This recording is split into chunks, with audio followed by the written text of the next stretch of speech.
You're perfect. Okay. All right, so welcome, Marilyn, you're going to Saru. introduce our speaker for tonight. Yes, I am.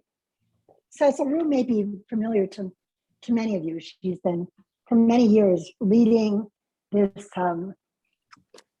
charge to have tipped workers really get considered integrated into the labor system with a fair minimum wage as everybody else. And she's been battling this on a state by state level and nationally. There's a bill in Illinois, and she'll talk about. There's a bill in Michigan right now, California, many places. But before she does that and talks about the scope of what she's doing and what the organization One Fair Wage is doing and how we can really be supportive and integrated into their work, I'm hoping that Saru will talk about the history of the tip wage and this as a legacy of racism and slavery and how tip wages came to be. So, and then, Saru is very well practiced in both the organizing, the research, and the history. So, and after she talks, we'll leave it open to questions. But great to have you start, and welcome. Thank you so much. And again, sorry for being a few minutes late, but really nice to be with all of you. Thanks for having me. It's nice to talk to you now because we're experiencing a very historic moment of upheaval in our industry and in low wage work in general. It's an incredibly historic moment. And, it's also nice to be talking to you because it feels like on so many other issues in our world right now, everything feels very bleak and depressing, whether it be, and I only laugh because what else can you do? On gun violence and gun control, on reproductive rights, on climate change, on war, and, just our democracy, on the midterms, everything feels very bleak right now. And yet there is this one thing happening that in my mind is a real silver lining that we're not talking about very much, which is that wages are going up right now. Workers are refusing to work for poverty wages all across the economy, especially in my sector, but all across the economy. And employers, miraculously, employers that have fought us for years saying there's no way I can raise wages, are raising wages right now in a really big way. And it has created the opening for political change if we really support it and drive it and continue to, really uplift what's happening in the economy, but also in the policy sphere. So I'll just explain what I mean by that. As Marilyn said, we've been working on this issue for 20 years, never seen in these 20 years a moment like this. But we started working on this issue 20 years ago, talking to workers all over the country in the restaurant industry, asking them, what are your top concerns? And everywhere we went, certainly in Chicago, but all over the country, we asked, what are your top concerns? Workers would always say, my wages, my wages, my wages. And we wondered why. Well, it didn't take long to look at the government data and find that the restaurant industry has been the largest and fastest growing private sector employer in the United States and in Illinois for decades. In fact, pre-pandemic, it was 1 in 10 American workers who are working in restaurants. But it's also been the absolute lowest paying employer for generations, dating all the way back to emancipation of slavery, when the restaurant lobby, it's called the National Restaurant Association. We call it the other NRA. There's been so much talk of the Rifle Association, but the Restaurant Association has had an equal stranglehold over elected officials from both parties in Illinois and across the country. And they were founded in 1911 during Jim Crow precisely to keep wages as low as possible. But it really goes back farther than that. Tipping originated in feudal Europe as an extra or bonus on top of a wage. Aristocrats and nobles would give serfs and vassals and domestic workers an extra tip, an extra bonus, always on top of a wage. They got wages. When the idea came to the United States in the 1850s, two things happened. First, in 1853, waiters, who were mostly men at the time, and got a full wage, because tipping had not really taken root in the US yet. They got a wage. They went on strike in Chicago in 1853 and Philadelphia and Boston and New York. And restaurant owners, rather than paying them more, replaced them all with women. So that was the first thing that happened in 1853. Replace them with women so you can pay less. And then 10 years later, emancipation happened, and the restaurant lobby said, oh, here's an even better way to, we can go down from a low wage to no wage by hiring Black people and Black women in particular, and tell them that they don't get a wage and all they get is tips. In fact, in some instances, Black people after emancipation were charged for the privilege of having a position, a server or a shoe shiner, in which they could have the privilege of getting white people's tips. And there were two industries in particular. Chicago has a very big role in this history because there were two industries in particular that decided to take advantage of this idea called tipping and essentially continue slavery. One was the restaurant industry. The other was the Pullman Train Company, which, restaurant industry was hiring Black women. Pullman Train Company was hiring Black men. Pullman Train Company, of course, you know the history. A. Philip Randolph and the Brotherhood of Sleeping Car Porters formed the first Black union in the United States and won the right to an actual wage rather than living on tips. But the women in the restaurant industry were not so lucky, and Black women were made to work for zero as long as they got tips. And that idea that tipped restaurant workers could get nothing was made law in 1938 as part of the New Deal, when everybody got the right to the federal minimum wage for the first time, but millions of Black workers were left out. In particular, tipped workers, who were mostly women, told you get a $0 wage as long as tips bring you to the full minimum wage. And I just want to pause for a second. It's so important, in talking to Illinois legislators who listen to Sam Toya, the head of the Illinois Restaurant Association, and they say it's okay, these people get tips, they don't need an actual wage. Well, I mean, the history is so ugly because prior to emancipation, tips were always an extra or bonus. We uniquely, because of our unique American sin of slavery, mutated tipping in this country from being an extra or bonus on top of a wage to becoming a replacement for wages as a way to continue slavery in this country.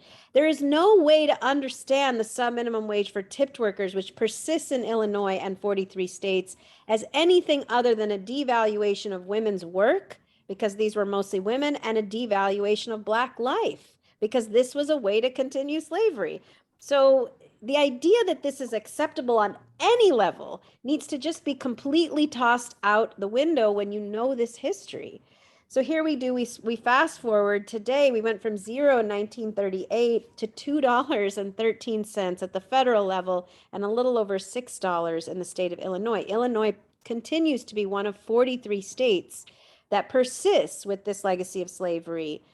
There are 7 states, including your neighboring Minnesota, that got rid of this idea many, many decades ago: California, Oregon, Washington, Nevada, Minnesota, Montana, and Alaska. So not all blue states, but these 7 states many decades ago. In California, it's been 50 years we've not had a subminimum wage. And, if you listen to the Restaurant Association, if you listen to Sam Toya, he's the head of the Illinois Restaurant Association, you would think that these 7 states have no restaurants, that all of our restaurants have disappeared into a sinkhole in the ground because they were forced to pay a full wage. And actually the opposite is true. These 7 states have higher restaurant sales per capita, higher job growth in the industry. Small businesses are growing faster here. We lost fewer restaurants during the pandemic, and even the chains are growing faster. Tipping is higher. And maybe most importantly for us as women, frankly, for anybody with a conscience, we have the highest rates of sexual harassment of any industry in the US because it's mostly women having to put up with so much to get those tips. Well, these 7 states that have getting rid of this subminimum wage, they have 1/2 the rate of sexual harassment as women in Illinois. Why? Because when women in Minnesota or California get paid a full wage and somebody tries to harass them, they can say buzz off. And they can count on a wage from their boss, like every other worker in every other industry. Whereas women in Illinois can't say that because the way they feed their children is the tips that they get from the customers. Well, all of this, the poverty, the sexual harassment, the economic instability, it became truly unlivable. It changed from an economic, racial, and gender injustice to becoming an unlivable situation for people during the pandemic. With the pandemic, 6 million restaurant workers lost their jobs, and 2/3 of tipped workers in Illinois and across the country told us they couldn't even get unemployment insurance because they were told by the state that their subminimum wage of $6 was too low to qualify for a benefit. So, the inanity, the hilariousness, the hilarity of news reporters saying, or the Republicans saying, oh, why are they not coming back? It's because they got so lazy staying at home collecting unemployment insurance. The vast majority of these women never got unemployment insurance to begin with because they were told their wages were too low. And then they went back to work in the summer of 2020. They found tips had gone way down because sales were down, and customer hostility and harassment and health risks were through the roof. Thousands of women reported to us they were regularly asked, take off your mask so I can see how cute you are before I decide how much to tip you. Take off your mask so I can see the pretty face of my server before I decide how much I want to tip. We heard that over and over again. We heard it so pervasively. We actually coined a phrase. We call it masculine harassment. It was a new phenomenon during the pandemic of women being asked to essentially strip their mask and basically expose themselves and their families to the virus for the chance that the man might like her face and give her a tip. It was so repulsive. And as I said, it changed the issue from being an injustice to being a matter of life and death. And really the breaking point for these women was the point at which they were asked to enforce COVID protocols on the same customers from whom they had to get tips to survive. They had to tell people, sit 6 feet apart, wear a mask, show me your COVID vaccination card, on the same people from whom they had to get tips. And they said, that's it. Not only am I getting tipped less when I try to enforce these rules, I get beaten. In one case, we had a worker get shot for trying to enforce these rules. I get yelled at, racial epithets, gender, totally misogynist comments for trying to enforce these rules. And not just in red places, in Chicago, you had people telling servers, off for trying to enforce these rules. And so they had it. They were done. They said, you're asking me to do so much more for so much less. 1 million workers left the industry. And of those who remain, 54%, more than half, say they are leaving restaurants. And 90% say the only thing that would make them come back is a full livable wage with tips on top. Again, you have the press asking the question, why are they leaving and why won't they come back? Is it unemployment insurance? Is it COVID? Workers have been so abundantly clear. It is the wage. The wage is not working. And employers also have been very clear because something miraculous has happened. After so many years of fighting us and telling us it would make them go out of business, thousands of restaurants in Illinois and across the country are now paying a full wage, 15, 20. We've seen restaurants in Chicago paying $25 an hour plus tips because they can't get staff to come back any other way. And the thousands of restaurants that have made this change are saying to us, we cannot do it alone. We need a level playing field so everybody goes up at the same time. And we need policy that will signal to workers it is worth coming back. These are permanent changes. It is worth coming back to work in restaurants. So this massive upheaval, this huge, what the press is calling Great Resignation and what workers are calling the Great Revolution, it is huge. It's huge. I just, I think when you're living through something, it's hard to understand how historic something is. There was a great guest essay in the New York Times about similar labor crises, shortages after the bubonic plague. And if you read that history, it wasn't like a blip. It wasn't, some people are thinking, oh, people will come back to work later this year or next year. You got to be kidding me. Like, this is going to last for decades. Once people realize their worth and say, I'm not going to work for $6 anymore. It's not like they're going to come back to work for $6 next year. They've moved on to other industries where they can get a full wage, or they've gone back to school, or they're doing other things. They're not going to come back for a $6 wage. So this is here to stay. And that has, in many ways, changed the policy landscape on the issue. And I'll just give you one quick example. We've been working on this issue for many years in multiple states, moving bills and ballot measures in multiple states to end the subminimum wage for tipped workers. In our nation's capital, Washington, D.C., of course, like Illinois, everybody else got a $15 wage, but tipped workers were left behind at $5. And we put a ballot measure on the ballot in Washington, D.C. in November of 2018.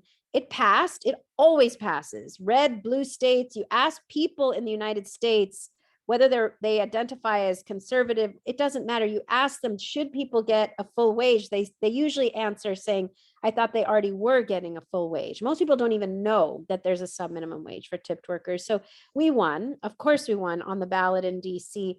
The Democrats on the DC council, there was such a vitriolic campaign from the Restaurant Association. The Democrats on the city council overturned the will of the people, saying that the people of DC were too dumb. They didn't know what they were voting for. And so they reversed the wage back down from 15 down to 5. Well, we filed it again, fall of 2021, in the middle of this Great Resignation. The head of the Restaurant Association in DC called me the day we filed it and said, we're not going to fight you this time.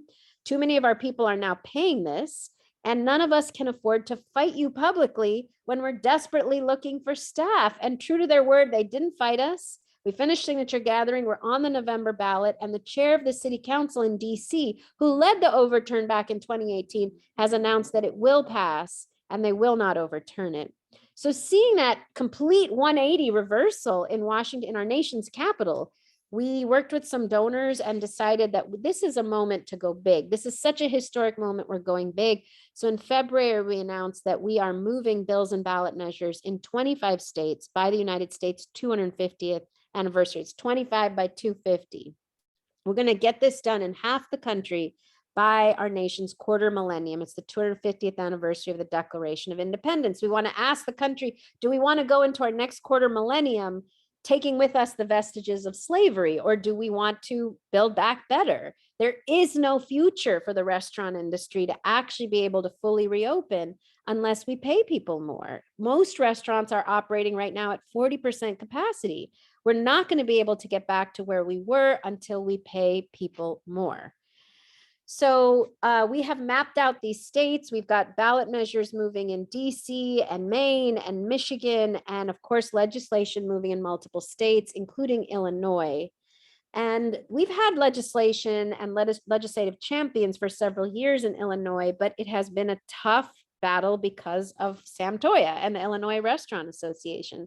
And the time has finally come where basically, unless they raise the wage, his industry, the restaurant industry, will not fully recover or reopen. And so this is the time. We'd love to work with you to get this done in Illinois, finally get this done. Camille Lilly is our legislative champion in the Assembly.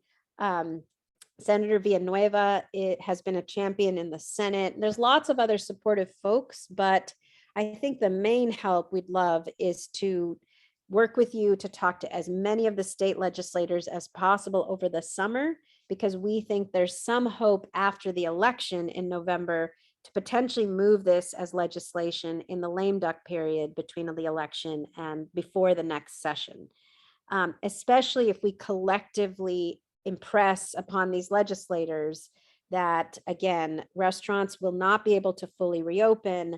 And there's plenty of restaurant owners now who came with us to Springfield multiple times to say, we have to raise wages and we just cannot do it alone. We have a fabulous group of restaurant owners in Chicago that have been coming with us to Springfield, meeting with legislators, putting on events with legislators, trying to tell them this is the future of our industry. We cannot do it alone.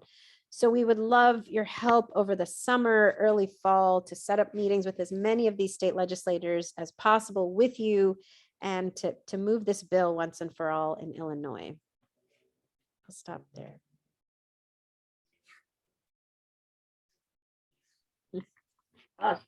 Awesome. Hi, thank you, Saru. Jackie, do you want to field questions? Sure. But I want to ask one first. Okay.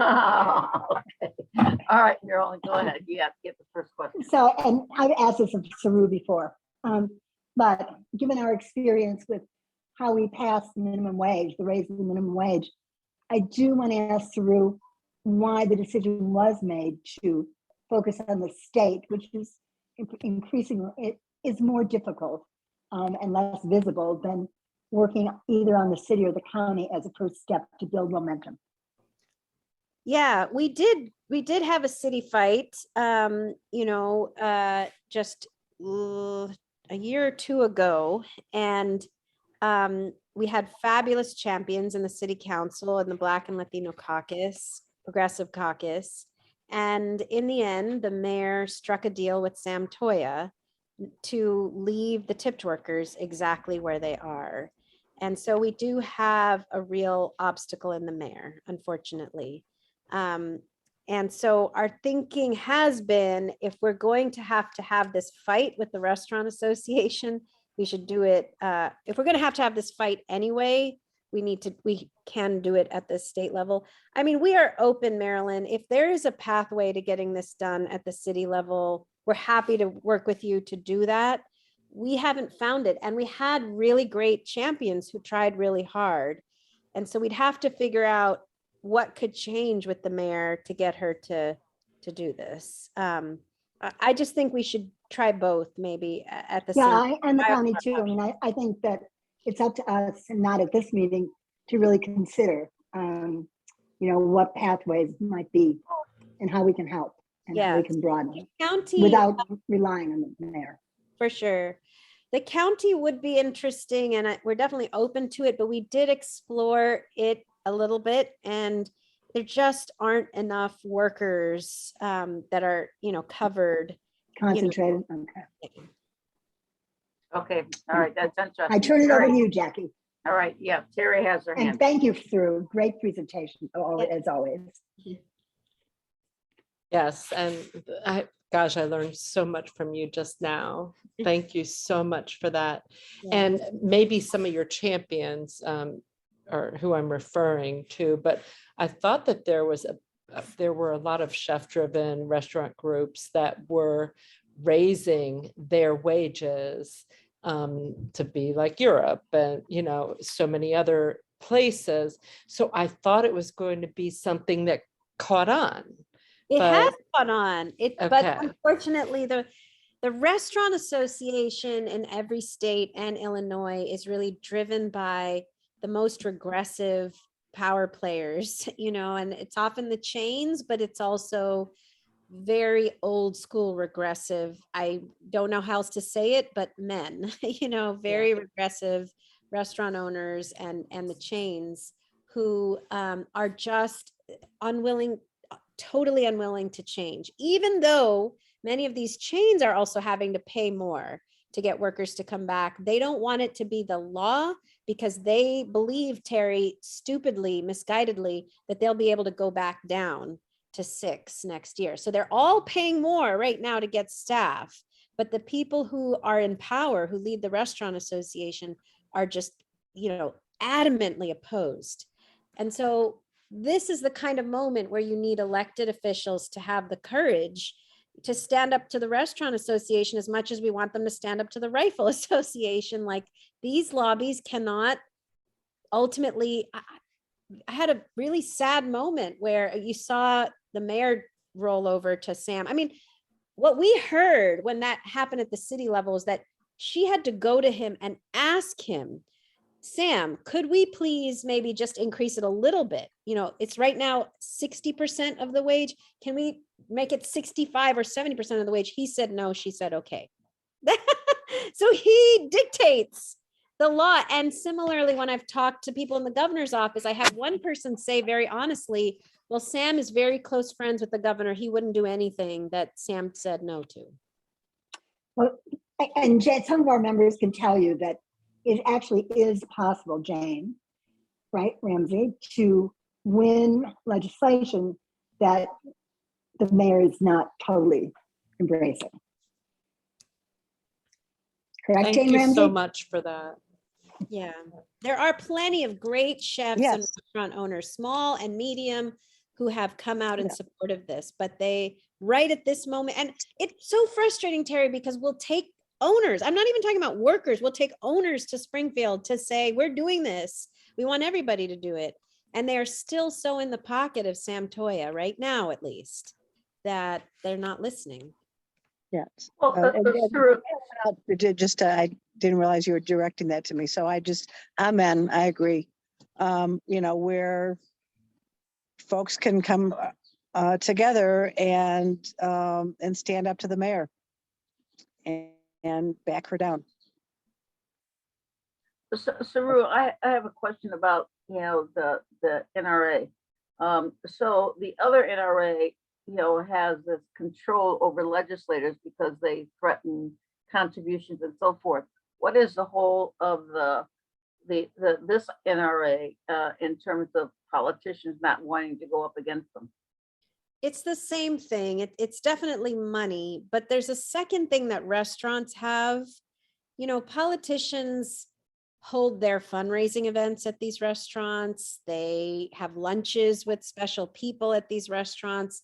They have a fear that their local neighborhood restaurants will come out against them in a way that will, so it's both money and kind of the local spots that they frequent as legislators, the local spots that host their events, their fundraisers. It's a unique kind of control that restaurants have, unfortunately, over electeds that other industries don't have. But certainly contributions is a big part of it. Got it. All right, Dee. Do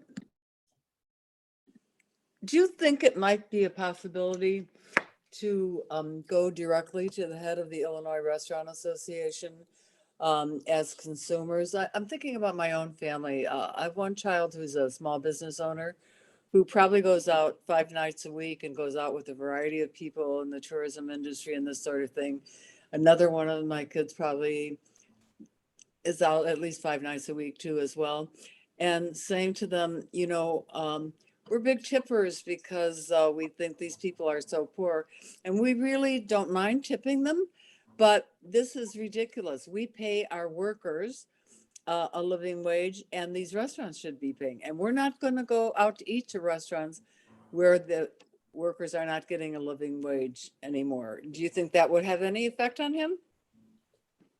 I mean, anything is worth trying. I have not found him willing to budge. I think it's worth trying, though. I do think, Dee, that message could be very effective with legislators.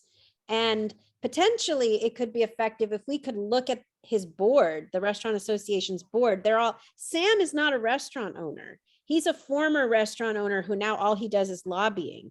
But maybe if we, I don't know, thought about some kind of boycott or outing of the board members of the Illinois Restaurant Association, where consumers collectively said, we don't want to support these restaurants for their stance on this issue, that could be very effective. Absolutely. Okay. One I thought. can definitely get you the list of restaurants that lead the Illinois Restaurant Association for sure. Yeah, that's a good strategy. Because it's their bottom line. That would be effective if there's a boycott of their restaurants. So yeah, and they are across the state or mostly Chicago. The Illinois Restaurant Association is statewide, but maybe we can target the restaurants on the board of the Illinois Restaurant Association that are in Chicago for sure. Okay. All right, Carol. Yeah, I'm curious as to whether there is any impact in the unionization movement with any of these restaurants. Is that a problem? Is that a plus? Is that distraction? How does that fit? Yeah, it's a great question. First, I want to say, Starbucks has gotten a lot of attention with workers from Starbucks organizing unions in the Starbucks, which is great. But it's actually a very small part of what workers are doing across the industry. Workers are in very small to big restaurants, like standing up, walking out of restaurants, saying, I refuse to work for these wages. Like, for example, I've been doing this work for more than 20 years. I have never seen the women at Hooters push back on the uniforms. Do you know, over the pandemic, for the first time ever, women at Hooters pushed back. It didn't get much attention as the unionization efforts at Starbucks. So I wouldn't call it a distraction, and it's certainly helpful. I would just think of it as part of a much broader movement that's maybe not getting as much attention, of workers standing up in all different kinds of restaurants in all different kinds of ways. And I think it's great for the Starbucks workers who want to unionize, but for all the workers across the industry who are standing up right now, policy change is what we really need, because if individual groups of people unionize, it's great for them. It doesn't change what's happening across the board in most places we eat out. And so that's why I think it's important to support the efforts of workers who are standing up in all different kinds of ways through through statewide or citywide policy change, for sure. I hope that made sense. So what is the situation with unions for these sub-tip workers? Do they have any unions? Is there, no? No, the union that's supposed to represent restaurant workers is Unite Here. And they mostly represent casinos and hotels, and occasionally a few restaurants, very few restaurants and hotels. They have largely avoided freestanding restaurants altogether. And so we are unfortunately the only entity that exists that is really focused on restaurant workers in most restaurants. We have about 25 or 30,000 worker members in Illinois. So we do have a good, strong base. Most of those workers have signed petitions that we've delivered to legislators in Springfield. Even that has not had an impact. So, trying to figure out, what can really uplift both the worker voices and the employer voices right now that they're just not listening to. Saru, where are most of those workers located? They are all over the state, Maryland, and we've actually divided them up by districts and then sent legislators the couple hundred from their district that have signed the petition. And are there a lot that are Chicago centric? Yes, yeah, a lot. I mean, that's a lot of folks.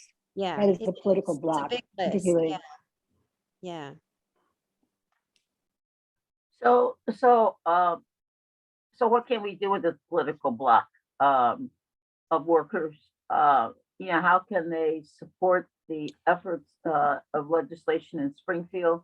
What is the organizing strategy for Illinois? So couple of things. Right now, we're doing a huge survey of all of these workers. We're going out in the street and surveying workers, collecting their information on needs and conditions, because we find that's a really good tool to get workers more engaged and to uplift their needs and conditions and stories. That's one thing that's happening. But I really do think, as I mentioned, the most helpful thing to do together as Chicago Women Take Action and us is to set up meetings with as many of these legislators. Now that session is over and there's not going to be in session till the fall, all they're doing is campaigning, which is crazy, right? Well, I mean, They I should, also think it's really, they Saru should. knows that I really feel like we need to have more visibility. That just like you all, we've talked about this for some time, but really the people who really understand this issue are a very small grouping of people, relatively speaking, particularly in the women's movement, and it's just or in the Women's March. So I mean, I do think that I have a committee that really, now you've heard from Saru, we should try to really offer her ideas of what we think we can do realistically on a state, city, perhaps county level, and welcome new members to that committee. I think it's really. I would love to think about visibility. I just know, Marilyn, that leadership in the legislature has told us again and again, they will not move this until they see more members sign on. And they've said to us, go meet with as many members as possible. And that's what we're hoping to do this summer. So we'd love to do that with you. We have. Ann? No, Say Ann. again? Hi, Sarah. Thank you. Thank you for this interesting presentation. I'm wondering if you are working at all with Restaurant Opportunities. Chicago. I used to work with them when I was in the public health department, and they were kind of pushing for workers' conditions, but we also had they really helped push in the fight for combating wage theft and getting the city to pass an ordinance on that. So I was curious if you're working with them. Yeah, and I founded Rock in 2002, and I led it for 18 years. And while at Rock, we found that the issue that workers kept, when we did surveys of workers and everywhere across the country, what we kept hearing from workers over and over again is wages, wages, wages. And so we created the One Fair Wage campaign as a campaign of Rock in 2013, and then we spun it off from Rock in 2019 as a standalone campaign. And so that's what I'm leading now. So yes, I mean, that is what I founded and led for many years, and we do work together. They are, focused on job training and other issues. And we are really, because I will say the reason we've decided to really focus on this issue is, one, workers say it's the most important to them, but it really does ultimately go to the heart of the power imbalance between workers and employers. It is the power not to pay your own staff. There's just no greater power than that. And so we feel like we have to focus our efforts on getting that done while Rock continues to work on other issues. And then once we get this issue done, it opens the pathway for workers to have power to work on so many other issues, from healthcare to racial discrimination to so many other things. But this is a core issue that both workers say is their priority, and we don't feel like we can really move on to other things until this is rectified. So Saru, you produced that film about fair wage. Have you found that useful in other places around organizing and convincing legislators that this is a real issue? You're talking about Waging Change as a documentary filmmaker. Is that the one? Right. Yes. I mean, in some states, people seeing the film or seeing me speak on Bill Maher or, on Bill Moyers has convinced legislators. I think Marilyn's right that a lot of these legislators just have no idea. And we've tried to organize. I don't know that we're working with the right people, because we've had lobbyists and partners who've tried to organize legislator briefings in the past, to which we've had very little attendance. So I have been dying for the opportunity to have a chance to educate a lot of Illinois state legislators at once, or a lot of city legislators at once, to be able, if they have I've done this in other states. For example, in Pennsylvania, they had me come speak at the Democratic legislators retreat. And we were able to educate all the Democrats at once on the history and substance of the issue. And that is what I've been looking for years in Illinois, and have not found maybe the right partners or the right ways to get it done. And that's why I was thinking the way now to do it is to, over the summer at least, meet with each one individually and provide this education. But if you know of other ways to get a lot of legislators, I think we need to meet with Robin Gable, who's a good friend of many of ours, and with the key women's organizations, ours, yes, but also Women to Win and Women's March, because I think together we have a core, particularly female legislators, who are also close to Chris Welch, who is a very effective leader of the House. And you said Robin Gable, but what about Robin Kelly? No, Robin Kelly is Congress person. Yeah, right. But no, but she's chair of the Democratic Party. Absolutely. We should absolutely with Robin Kelly. Robin's a good friend. I don't know. I mean, we can find out if she's going to have a Democratic Party retreat or something like that. Sure. We could definitely do that. Another strategy, yeah. But I would like them, together, and with Tony, who's the county chair. So we put the Democratic leadership together. And I understand what you're saying. I think Saru is right. All of us know all our clients who hold events at various restaurants.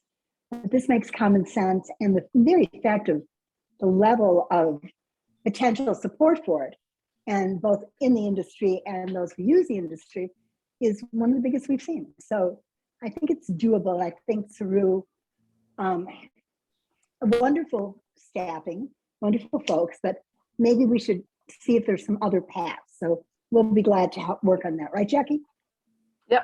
No, I'm for it, particularly because this affects a lot of Black women. And as we're Yes. looking for economic development in the And Black to give you a community. sense of this, there are 20 communities in Chicago in which the per capita income is less than $20,000. And those are mostly women-led households, which means the household income is less than 20,000. And they are on the south and the west side. So this is a really huge issue. I'd like to just weigh in for a quick second. I actually know Sam Toy really well, although I don't talk to him very much anymore. I do believe that the Restaurant Association is much more responsive to the larger restaurants, and the restaurants that are able to have their wait staff actually get decent tips. So there's less pushback there, but also individually owned more so than corporate. I mean, than, broader corporate. I mean, they're still corporate owned, but they're smaller restaurants. They're not like a McDonald's or whatever, but they're still big restaurants that make a lot of money. They're the fancy ones. They're the ones with the Michelin stars, et cetera. A lot of the restaurants in the city do not relate to the Restaurant Association, never have, do not feel represented by them. And I think maybe that is some of the restaurants that you might be talking about or have talked to and you get support from, but having them as an organized force, even if they don't do it themselves, but just in terms of the communication and then being able to have their perspective represented in the conversation and in the lobbying for legislation, or even the formulation of what it looks like, to make sure that no one is really left out, or we don't end up with something that looks good because people want to say they're doing it, but really has no effect, like is common in the legislative process. Might be something also to add to your agenda. I don't think that, I don't know how much it is worthwhile talking to the aldermen without having people who are affected, who live in their ward, being with you to talk to them. So if they see you coming, it's just another lobbyist, and they put you, you're lobbying, Sam's lobbying, he's giving them money. He's gotten all sorts of justifications for when he was a restaurateur about why it is that tip staffs should not get paid more. None of that is relevant anymore, but the best way to get that across, I think, to aldermen, speaking as a former alderman, is to have people come into your office who have those jobs, or the small businesses who are trying to survive and can't because they can't get anyone to work for them. And they're competing with people who don't have to pay more. So they need everyone across the board to be paying the same thing. That's who, going in with a combination of those two to the alderman would be effective at getting them then to force the issue with the mayor, because if they're going to vote anyway, she's going to have to back down. So that's just a couple of 2 cents. Yeah, no, that's precisely what we're doing this summer, is taking workers and employers to, That's we were perfect. to do that with state legislators. But again, if you all think there's a pathway, we can talk about it. We can do it at this. Well, there are aldermanic elections coming up next year. There's a lot of candidates running. If there's candidates that are viable in any given ward who you can get support from, then that becomes a real campaign issue in this economy, and forces the issue on the current alderman, so that perhaps at a minimum, by the time of the lame duck session, it might be possible to get something passed. So I think that you don't give up on the city council just because the mayor disagrees. She's also going to have a race, and there's no doubt that this can become an issue, at least in the majority of wards in the city where people really can't survive currently. And the gas is as much as an hourly wage. People really can't survive in this environment unless there's some things break. And as you said, restaurants are being forced to individually start to raise raise the wages in order to get people in, but it's the right moment to do it across the board. And you can force the issue with them. Just because the mayor was able to have her arm twisted by Sam doesn't mean that you can't win this, you know.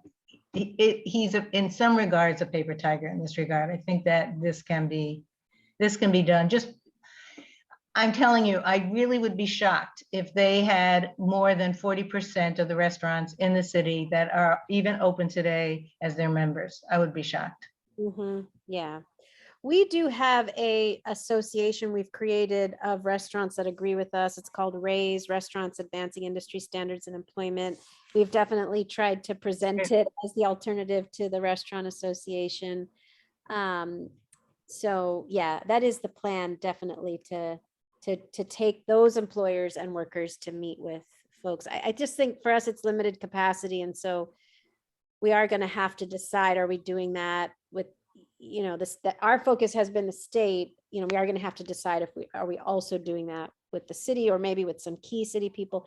It isn't just that the mayor opposes it, it's that we had some fabulous supporters, Sophia King and Jose and Carlos Ramirez Rosa were leading this in the city, got the Black and Latino caucuses on board and the Progressive Caucus. And in the end, she kind of did this backdoor deal with Sam.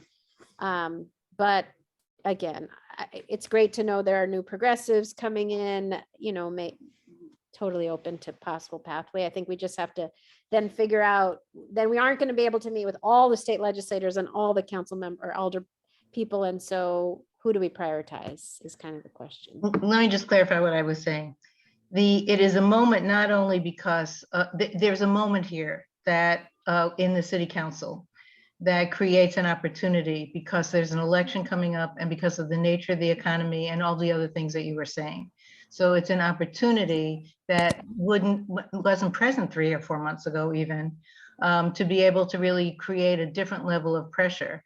So all I'm suggesting is that you take another look at and consider perhaps identify, you only need 26 votes. So solidifying the support you had and then looking at where there wasn't and looking at what it might take to go after them. And that's where I think some of us in CWTA could be helpful because we have relationships with some of the aldermen who are not part of the Progressive Caucus. Helen, what do you think is the timing of that? Like, do you think it's possible to do something like that, a city campaign this year over the summer and early fall as a way to then lead to potentially the state looking at it after the election? Or do you think it's longer than that? No, I think my point is that I think this is a moment that because of the election, pressure can really be applied in a way that might not happen at other times. There's a deadline, there's an election, there is a runoff, there's a period in between, which is a lame duck session for many aldermen. It's a period of time when all sorts of things get passed. Unfortunately, usually they're meaningless. You know, a lot of times there are things that sound good, but don't really have the underlying teeth in them. But that's part of the organizing and lobbying effort that's really important, and the education that you're talking about of all the aldermen, so that when they're sitting there, you know, once it gets to the council floor, other people are negotiating. So if they're properly educated and you really have some strong supporters, they can who understand clearly what the issues are and aren't when someone's trying to confuse it, they can hold firm and push it through.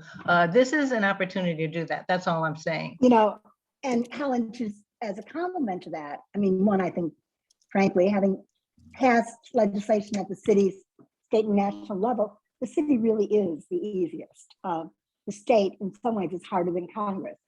But also, it could also be fun, particularly for progressives, to put, you know, we don't have binding referendum, but we do have advisory referendum, which is a great outreach tool, particularly in the areas where we have progressive aldermen, which we know we have between Black and Hispanic and progressives, more than 26. So as an example, you might have an ordinance, you're organizing for it, you have a lot of support. You can't get it out of the gate for the February election, but there's a runoff. We don't know how many aldermen end up in a runoff. But if it is then comes up in between the two, the aldermen that are runoff are going to be forced to take a position. And if they're in a tight race and one of the candidates is supporting it, you're in a pretty good shape there to get or add that vote on. So some of it is just, who knows? You have to, you have to plan ahead. It's kind of a chess game, and the moves may change as the board changes, as you go on. But I don't think you should discount the city council. And if you win in the city council, then it makes it easier in the state, I believe. I mean, that's what happened with Much easier. all sorts of things. That's how we did it. Yeah. That's how we did it with the minimum wage in general. And their elections are ongoing every 2 years. I mean, the Senate is 6-year terms, but they still have. But elections every year. everybody's up this year Exactly. because of the redistricting in the General Assembly. So everybody's running. And so that's November. So, I mean, I'm not saying don't do that, but I do think that you should consider the alderman. I'm just saying, consider it might be a really good opportunity. Yeah. Okay. Okay. Any other questions for Saru? I think this has been a good conversation. And Saru, hopefully, we've given you a little bit of hope, at least in terms of some more energy to try and be successful with the campaign. Totally. I mean, Helen, I would love to talk to you further if you're willing, or Sure. I don't know, Marilyn, if we do that together as part of the Yeah, that'd be good. For sure. Helen and I are kind of joined at the hip, so Okay. we'll be glad to do it together. Awesome. Okay. Any other words of wisdom or